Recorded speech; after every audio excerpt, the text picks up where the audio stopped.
All right, I made a video yesterday about, is this the lowest BFL on Rayburn ever? Okay, made the video. I'm just trying to give a warning to some of the young guys and let them know where our tournament scene is going. And then I don't think it's going in the right direction. Okay, I'm not gonna sit here and I had quite a few comments. Hey, if you're gonna make a video, post solutions. Everyone that follows me knows I've posted thousands of solutions. I talk about this stuff on a regular basis. I'm commenting on it because I'm watching it firsthand go down. This is the latest tournament and I see it go down. He said use his name. I had Zach King call me up today. I hadn't talked to Zach in a while. Zach's from Arkansas, one of the best fishermen in Arkansas, knows Darnell like the back of his hand. The last time I fished Darnell, I came in second in a Toyota Series to Zach King. I've got to know him, one of the good guys. One of the guys I like that gets it in a different way.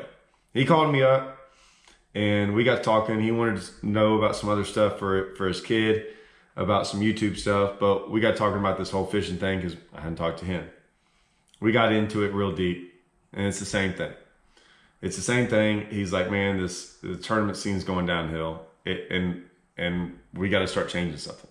Okay, it made me think because I got some comments right off the bat within the first hour or two, and one of them was like, hey man, tournament fishing isn't that big of a deal. Like you're talking to a very small population. Most people that fish don't even care about tournaments, and I was like, well, I don't know about that. I mean, if anyone's ever been to the Bassmaster Classic, it's kind of a big deal. If you ever go to ICAST and you ever go to the expo and all that stuff, it's based around a fishing tournament. Most lure sales, to a degree, are somewhat based around tournaments, or at least tournaments has a trickle-down effect to bait sales in some form or fashion. It just does. You might not be that into it, but there's plenty of guys, hundreds of thousands of, maybe even millions of people around the country, fish tournaments, follow tournaments to some degree. So I don't know about that. It got me thinking though, because we were talking about like where the tournament scene's going and all this stuff. And I like to just tell a story because if not, I could talk about this for hours, but y'all aren't going to watch for hours. So I'll try to make this short and sweet. I want to know what fishing means to you. Like when you take away all this stuff about tournament fishing and the drama of bass fishing and the pros and all these different things, like what does it mean to you? Because I know what it means to me. I remember the first two fish I ever caught. I say two because it was on the same trip. It was raining in a marina. It's where I lived. There was a guy there. He had just been fishing and he came in. And he was in the same stall as I. His boat was in a stall and I was just walking the stall, crappie fishing because it was raining. He's like, I looked on his front deck of his boat, he had worms everywhere. He's like, dude, you can go catch them right now. So he rigged up this Texas rig for me. I had a rod, I white bass fished, catfished, I did all that stuff, but I've never really bass fished. He rigged up the Texas rig, said, go right there and start casting. And I did. And I caught my first 2 bass. And the next morning I woke up and that's all I wanted to do. I wasn't living in Livingston. I was visiting my dad, and I did it every weekend to go fishing. And I walked that bank and caught one almost 5 pounds. It was over. It was over for me. It's all I wanted to do on the weekends. Now I played a lot of sports, so I had to manage sports and school and traveling up there because I didn't live up there on the weekends. And every free weekend I could go up there with my dad. I went to Lake Livingston, and we white bass fished and everything and crappie fished. But the minute I had a spare time, I went bass fishing. And I started learning how to catch them worming and crankbaiting and spinnerbait and chatterbait. And every day, every time I got a new bait, a new lure, I wanted to go figure it out. And I got to that was in the 7th grade. As I got older, about 15 or 16, I got my first tournament. We came in second. I knew Livingston pretty well. Fished with a guy named Mark Malone. I was fishing the bank still, but I kind of knew how to catch some around the bank. I had figured out creeks and places where I could fish from the bank and catch them. We got in a tournament, came in second. Once again, tournament fishing then was like, that's all I wanted to do because like I was a competitor. I liked competing. That's why I played sports. I compete in board games. I'm that guy that like sometimes ruins the party because I want to compete and stuff. So tournament fishing was my way to compete. I love it. I like bass fishing. I like all that. I still love competing. Now, those two still merge together. I still figured out and wanted to figure out ways to catch them that no one else knew. So when I got in tournaments, I was like, okay, 90% of the guys are fishing boat docks. Can I win a tournament without fishing boat docks? When I got to Rayburn, everyone rattle trap fished. And I'm like, okay, I want to set myself apart. How do I figure out another way to fish? And so that progressed into this whole other thing that got me now my job with Strike King of product innovation, because I was always thinking about different ways to catch them, like different baits, different ways, different techniques. That was my way of like fishing. That's what I love to do. There are tournaments that I kind of knew how to win a tournament, but I'm like, I was so, hell bent on like proving that I could catch them this way. And sometimes I could. Sometimes I'm like, I'm going to go force a frog down their throat. I'm going to go throw a frog when I know, and maybe there's a small chance I can win. Sometimes we did win doing it. A lot of times we didn't. I threw swim baits. I cranked when no one else was cranking. I threw swim jigs before anyone else was really throwing swim jigs. I did a lot of stuff, and I figured out 1,000 different techniques and 1,000 different ways, and they didn't always win, but there were like instances where that technique at that given time could go win a tournament. And to this day, for 30 years, I still want to do that. Like I still, like that part of fishing and learning and figuring that out is what drives me to fish. Like I love catching fish, don't get me wrong. But there's a part of me that like likes the other more than the actual fish catching. Like it's pretty cool to catch them on a new bait, a new technique, all these things. As live scopes enter the picture, same deal. I wanted to figure out live scope and it was cool and I figured it out, but I still went back to my fishing. Like the way, like I would learn live scope and everything, but it started interfering with tournaments. Like I started going, oh, well this technique can't be that. I'm like, oh, no big deal. And over like 2 or 3 years, I realized that all the techniques I'd ever learned, I was like, well, wait till next year. Like this will pop up and my technique will do good. And I couldn't compete. So over the last year or two, about 2 years ago, I really started putting in some time. And then this year I put in tons of time. And I've done really good this year, I think. I mean, I haven't been like blowing out tournaments, but I mean, we've caught them, made a lot of checks. When I look back at it though, and this is why I made this video, I think there's a lot of older guys like me that's what they felt. I think a lot of guys have the same story. I'm pretty sure Zach King might not have the same story, but close. I make these videos because I've talked to so many guys, and I'm talking to like, I don't know how else to say this, but it was like, if I was going to call someone from the Darnell area, like Lake Darnell in Arkansas, around that area who like knew everyone and had a good feel of everyone, that's who I'd call. If I was going to call around Lake of the Ozarks, right? Call my buddy Casey Scanlon. If I was going to call Taylor Rock, I was call James Watts. I got guys. If I was going to do Oklahoma, oh shit, I got tons of guys from Oklahoma I can talk to and have talked to. And I get the same conversations from all of them. And the only thing I'm worried about is that I don't want to look up in 5 years from now and go, hey, all that stuff I learned and all those little things of what I thought fishing was really about, none of those matter anymore. In tournaments. Now, it might matter, like I go do that stuff for fun. I just can't do them that much in tournaments because they're not going to win. I might do them because I don't know how to win a tournament another way, but I know I'm not fishing to win. I'm not even coming close. And that's what I worry about, is that like this thing, I don't want to get all into it to where it's like, I don't want to mention this guy's name, but he's a he sometimes gets really, really deep into fishing.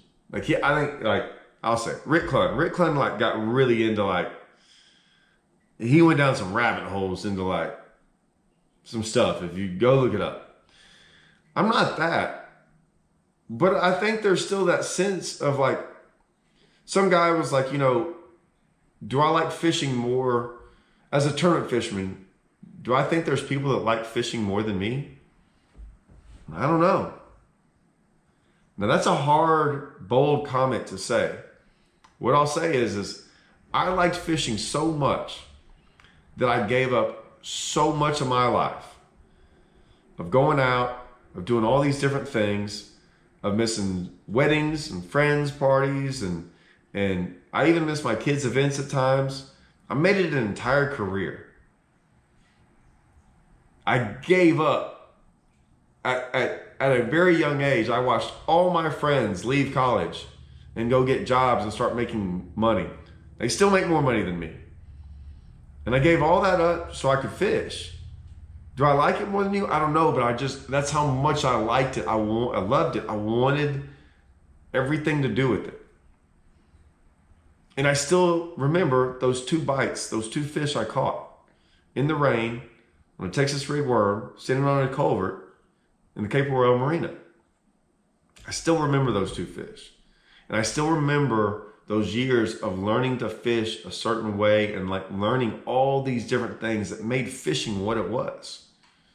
And I'll be honest with you, it's not that way anymore. And I don't want it to look up and go, hey man, how'd you catch him? I caught him the same way I did last tournament. And the tournament before that. And the tournament before that. And I caught him the same way I caught him last year. Well, how'd you come in 4th? Same way the guy came in 3rd and 2nd and 1st caught him. Well, how'd you catch? There's nothing new.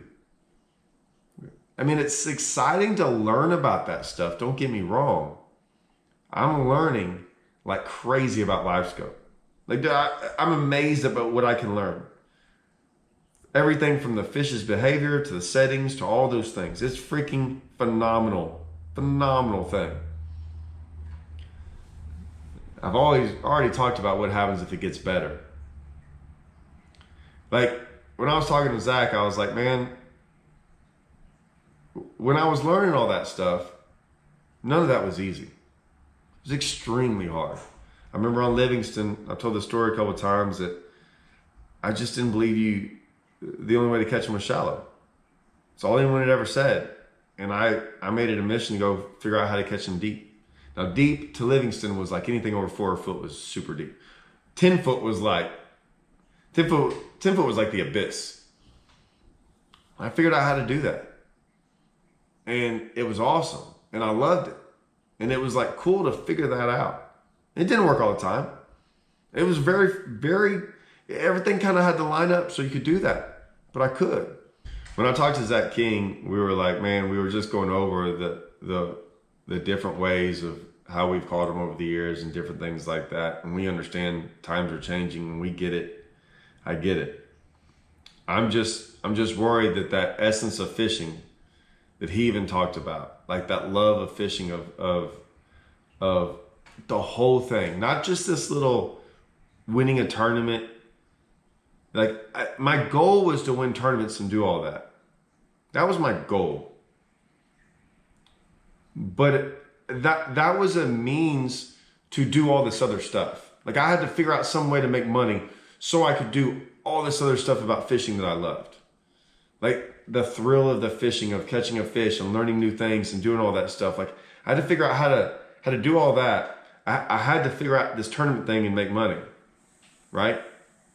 Because I just that's what I thought. I didn't know it wasn't a way to do it. I just had to figure it out. And tournaments was that thing. And I just don't want to lose that essence of all this, of all this different ways of how we fish and what we do and how we do it, and the learning and the the hard, like fishing was hard. Fishing is hard and it's supposed to be hard.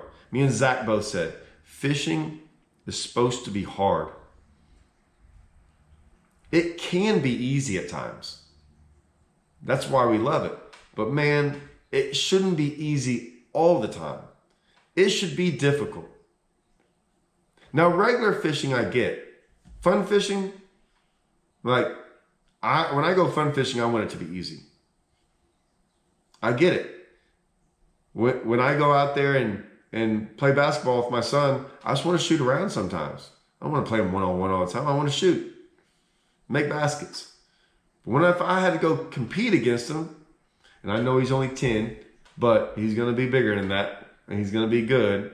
I mean, he's good right now, but I mean, eventually he's going to grow up, and he's going to freaking beat on me. I can't wait for that, but it's going to be hard. I'm making it hard. It's supposed to be hard. It's competition. Tournaments are supposed to be hard. They are. And it doesn't seem like they're as hard as they used to be. And there's only one way to catch them. There's only one way to do it. There's nothing new. There's nothing exciting. Like, that was a part of the fishing that I loved. And I don't see it that much anymore. And I think other people don't see it. And I think all of that goes into even my video of yesterday. There's not one simple answer to this, guys. There's not. But sometimes you have to break down every one of these little things, right? This is one little caveat of the whole problem. But it is a problem. And I think people want to go they don't really know how to change it, but they also know that what I just talked about, you can't go do in a tournament and do good anymore.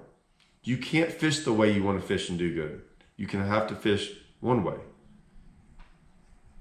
I believe at some point in time I believe right now is the issue. That's a problem. I believe that if the only one technique for the most part wins every event on every lake for the most part, and it's easy and it's getting easier. Fishing when I was younger was hard. I had to do a lot of things to figure it out. I don't know what to say about this, and I know guys are going to go a lot of different ways with this, and I'll leave it at this. You can say what you want to. Fishing is not like other sports, okay? Everyone's like, well, in all these other sports, you can be young and be good. Right. There's a shelf life for these guys. Now, why is that important? Well, if you last 10 years in any professional sport, right, the young guys will eventually surpass you. But if you made it for 10 years in any other sport, when you retire, you're retiring at 30, and as long as you weren't just a complete idiot, dude, you're done. You were done. You are done. You can be done. You can be retired and say, I'm good. You can't do that in fishing. Fishing is like, man, when I knew I wanted to fish, I'm like, I'm going to be fishing for a job dang near for the rest of my life. Because there might be one or two guys that ever retire. Well, none of them retire. None of them retire at 30 or 40 and go, I'm good. They don't do that. None of them do. It's not like other sports. It was always, you had to pay your dues. You had to take the lumps. You had to take the beatings on the chin. There were going to be good days and bad days. There were going to be times where it was hard. We're going to have to learn things the hard way. And I think that was all part of it.